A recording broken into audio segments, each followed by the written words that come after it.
इसका long term effect क्या होता है।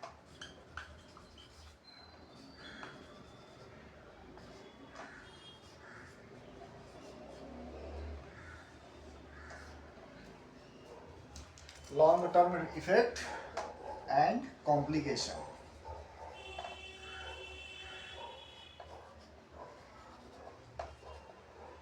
ठीक है, ये दो चीज के बारे में बात कर लेते हैं कि लॉन्ग टर्म में क्या ही करेगा ये। ठीक है, तो ये डिलेड आएगा है ना, बाद में या रिलैप्स करके जब आएगा ये तो क्या करेगा, है ना। तो ये रिलैप्स की कैटेगरी में है। जैसे एक दो बार इन्फेक्शन हुआ, आपने एक बार दो बार आपको वायरल फीवर टाइप का आया, फ्लू आया, कॉमन कोल्ड टाइप का आया, है ना, तो आपकी इम्यूनिटी अच्छी थी, थोड़ा सा वियर किया आपने, फिर अवॉइड ही किया, चलो ठीक है मेरा ठीक हो गया, और उसके बाद में आपने प्रिकॉशन नहीं लिया, दोबारा फिर से आपने ट्रेवल किया या फिर कहीं गए, है ना, तो फिर दोबारा से अगर आपको दोबारा एडमिट करते हैं, दोबारा फिर आपकी इम्यूनिटी इंड्यूस आएगी उसमें और इसको रेजिस्ट करेगी।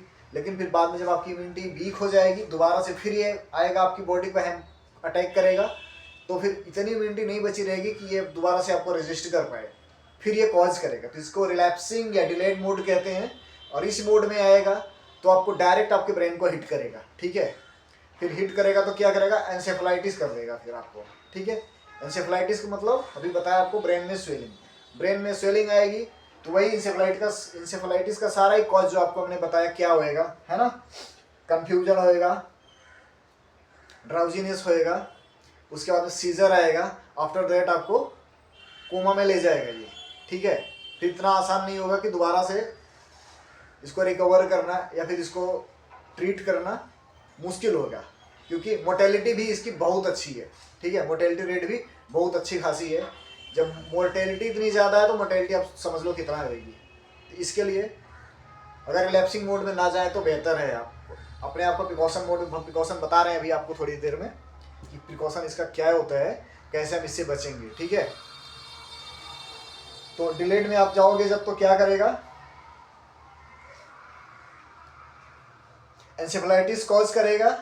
ठीक है, और सेकेंडरी आप जैसे प्रेगनेंसी कंसीव करने को सोच रहे हो, फीमेल्स के लिए मोस्ट इंपॉर्टेंट थिंग्स इसमें दे दिया है, बता रहे मेडिकल साइंस के अंडर को, जिसमें गाइडलाइन के अंतर्गत जो आया हुआ है, बता रहे हैं फीमेल्स के लिए कि अगर वो प्रेगनेंसी कंसीव करना चाह रही हैं या प्रेगनेंसी कंसीव है तो इस चीज़ से बिल्कुल आउट इन्वायरमेंट से बचें। आप किसी गैदरिंग फेज पे ना जाएं, कहीं आपका इवेंट है, पार्टी है, उसको अवॉइड करें आप। ठीक है, और अगर जाना है नहीं जाना है, दोनों के केस में एक ही आपके पास ऑप्शन है, नहीं जाना है।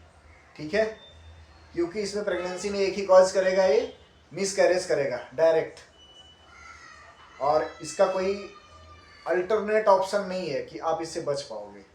ठीक है, और इसका ट्रांसमिशन देख लेते हैं क्या होता है। ठीक है, जबकि लॉन्ग टर्म में है, क्या करेगा, इंसेफेलाइटिस,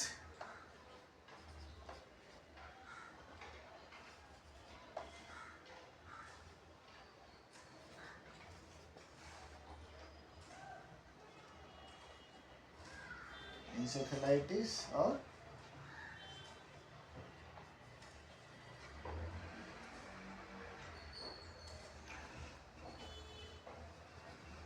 प्रेगनेंसी इसमें मिसकैरेज करेगा। ठीक है, तो इसको माइंड में रखना है। ठीक है, और आपके इंसेफेलाइटिस में आपको बता ही चुके हैं क्या करेगा, स्वेलिंग इन ब्रेन,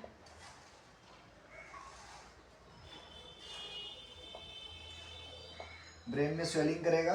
ब्रेन में स्वेलिंग के बाद का जो सिम्टम है आपका, सीजर, ड्राउजीनेस और कोमा। ठीक है, सीजर, ड्राउजीनेस, कोमा, ये कंफ्यूजन ये क्रिएट करेगा। ठीक है, अब ट्रांसमिशन के बारे में देखते हैं।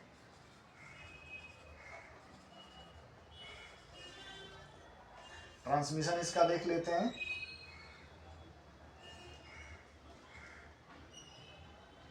या सीवियरिटी,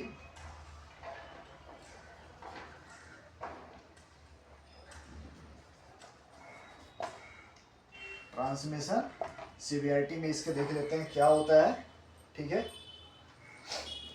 तो ट्रांसमिशन, मोड ऑफ ट्रांसमिशन इसका क्या है, मोड ऑफ ट्रांसमिशन इसका देखेंगे।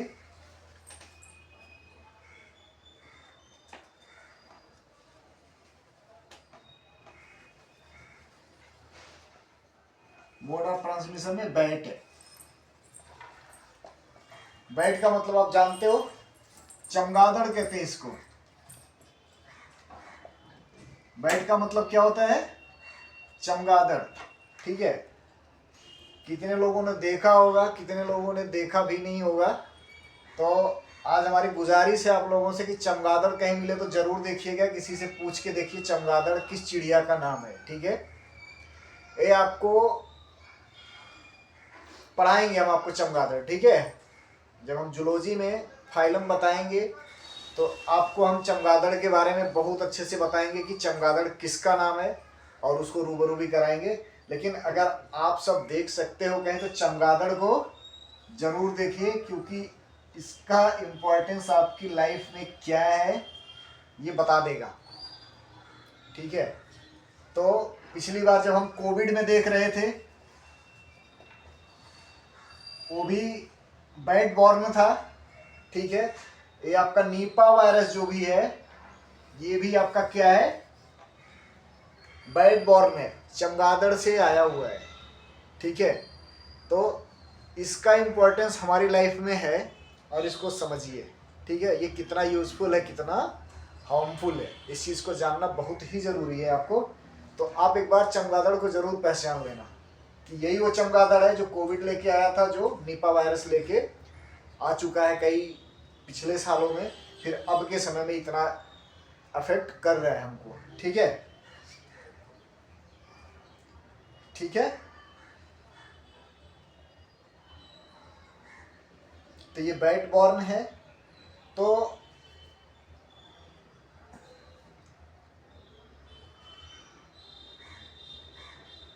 ये किसी भी फ्रूट पे बैठ रहा है ना, और किसी भी फल, फ्रूट या फल्स पे अगर बैठ रहा है ये,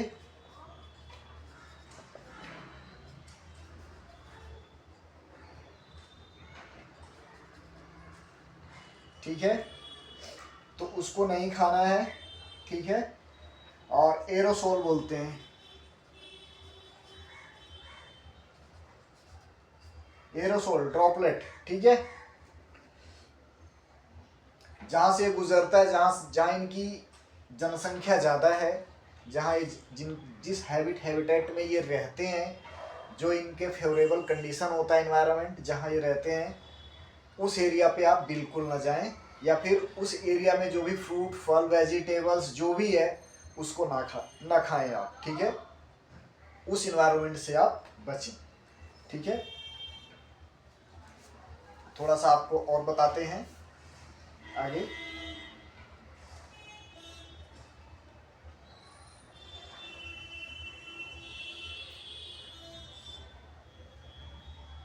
ये अक्रॉस द कंट्री कुछ सुअर पालक थे जो पिग फार्मिंग करते हैं, है ना, तो उनमें भी ये पाया गया था। ठीक है, और वहाँ किसी भी एनिमल को, बकरी, डॉग, गोट, डॉग, शिप, है ना, ह्यूमन, हॉर्स, इन सब, कैट, इन सबको अफेक्ट कर रहा था ये, है ना। लेकिन अब यहाँ पे हमारे हिंदुस्तान में भी ये दस्तक दे चुका है। ये हमारा नीपा वायरस है जो बैट बॉर्न है ना। इस चीज़ को अच्छे से समझे कि ये बैट बॉर्न है। और बैट क्या करता है, ये रात्रि नॉक्टर्नल एनिमल है, ये रात में उड़ता है, दिन में नहीं निकलता है। ठीक है, चमगादड़ रात में निकलता है अपने शिकार के लिए, अपने भोजन के लिए, है ना।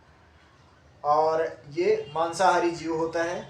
ठीक है, चमगादड़ जो होता है क्या होता है, मांसाहारी जीव होता है, और फल भी खाता है। ठीक है, हर्बीवोरस, कॉर्निवोरस, या पेड़ पौधों पे भी बैठता है ना। तो अपने शिकार के लिए ये निकलता है। ठीक है,